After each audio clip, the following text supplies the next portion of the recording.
ఐపీఎల్లో play offs race ఆసక్తి రేపుతోంది. ఇప్పటికే 3 జట్లు ప్లే ఆఫ్స్ కు దూసుకుపోయినా మరో స్పాట్ కోసం పోటీ ఉంది. అయితే ఆ ఒక్క స్పాట్ కోసం 2 జట్లు ఢీకొడుతున్నాయి. 4గో ప్లే ఆఫ్స్ బెర్త్ కోసం ముంబై ఇండియన్స్, ఢిల్లీ క్యాపిటల్స్ నువ్వా నేనా అని తలపడబోతున్నాయి. నిజానికి లక్నో సూపర్ జైంట్స్ పై సన్ రైజర్స్ హైదరాబాద్ గెలవడంతోనే ఈ ఈక్వేషన్ మారిపోయింది. డూ ఆర్ డై మ్యాచ్ లో లక్నో చేతులెత్తేయడంతో ప్లే ఆఫ్స్ స్పాట్ కోసం ముంబై ఇండియన్స్, ఢిల్లీ క్యాపిటల్స్ మాత్రమే రేస్ లో మిగిలాయి. లక్నో సూపర్ జైంట్స్ తన చివరి 3 లీగ్ మ్యాచ్ల్లో గెలిస్తేనే రేస్ లో ఉండేది. కానీ గెలవక తప్పని మ్యాచ్ లో సన్ రైజర్స్ హైదరాబాద్ చేతిలో కంగుతింది.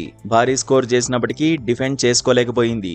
Sun Risers Hyderabad all round show ముందు పంతు సేన తేలిపోయింది. ఇప్పటికే ప్లే ఆఫ్స్ కు Gujarat Titans, Royal Challengers Bengaluru, Punjab Kings చేరుకున్నాయి. మరో స్థానం కోసమే అటు అక్షర్ పటేల్ సేన, ఇటు హార్దిక్ పాండ్యా సేన ఢీ అంటే ఢీ అంటున్నాయి.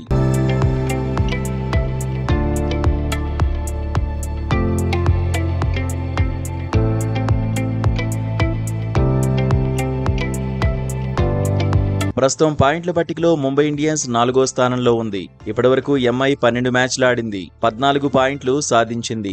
Net run rate 1.156. తన తర్వాతి లీగ్ మ్యాచ్ల్లో ఢిల్లీ క్యాపిటల్స్, పంజాబ్ కింగ్స్ తో తలపడాల్సి ఉంది. ఇప్పటివరకు 12 మ్యాచ్లు ఆడిన ఢిల్లీ క్యాపిటల్స్ 13 పాయింట్లు సాధించింది. Net run rate 0.260. Mumbai Indians తో పాటు పంజాబ్ కింగ్స్ ను ఢీకొట్టాల్సి ఉంది. Mumbai Indians, Delhi Capitals face to face match తో ప్లే ఆఫ్స్ బెర్త్ పై క్లారిటీ వచ్చే అవకాశం ఉంది. మే 21న జరిగే మ్యాచ్ లో ముంబై ఇండియన్స్ గెలిస్తే ప్లే ఆఫ్స్ బెర్త్ ను ఖరారు చేసుకుంటుంది. 16 పాయింట్లతో టాప్ 4 లో పాండ్యా సేన నిలుస్తుంది. అప్పుడు పంజాబ్ కింగ్స్ పై ఢిల్లీ క్యాపిటల్స్ గెలిచినా ప్రయోజనం ఉండదు. ఎందుకంటే డీసీ ఖాతాలో 15 పాయింట్లే చేరతాయి. ముంబై పంజాబ్ పై గెలిస్తే అక్షర్ పటేల్ సేనకు తిరుగుండదు. 17 పాయింట్లతో ఫైనల్ 4 లో ప్లేస్ దక్కించుకుంటుంది.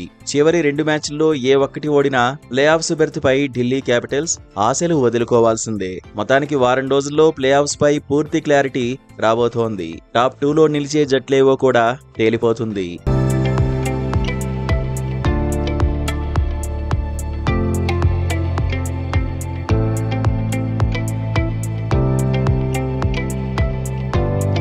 ప్రస్తుతం పాయింట్ల పట్టికలో గుజరాత్ టైటాన్స్ అగ్రస్థానంలో ఉంది. ఇప్పటివరకు జీటీ 12 మ్యాచ్లు ఆడింది, 9 మ్యాచ్ల్లో గెలిచింది, 18 పాయింట్లు సొంతం చేసుకుంది. రాయల్ ఛాలెంజర్స్ బెంగళూరు కూడా 12 మ్యాచ్లే ఆడింది, 8 మ్యాచ్లు గెలిచింది. ఒక మ్యాచ్ వర్షార్పణం కావడంతో 17 పాయింట్లు సాధించింది. 12 మ్యాచ్లే ఆడిన పంజాబ్ కింగ్స్ కూడా 8 మ్యాచ్లే గెలిచింది. ఒక మ్యాచ్ వరుణుడి ఖాతాలో చేరింది. దీంతో పంజాబ్ కింగ్స్ 17 పాయింట్లతో టాప్ 3 లో నిలిచింది.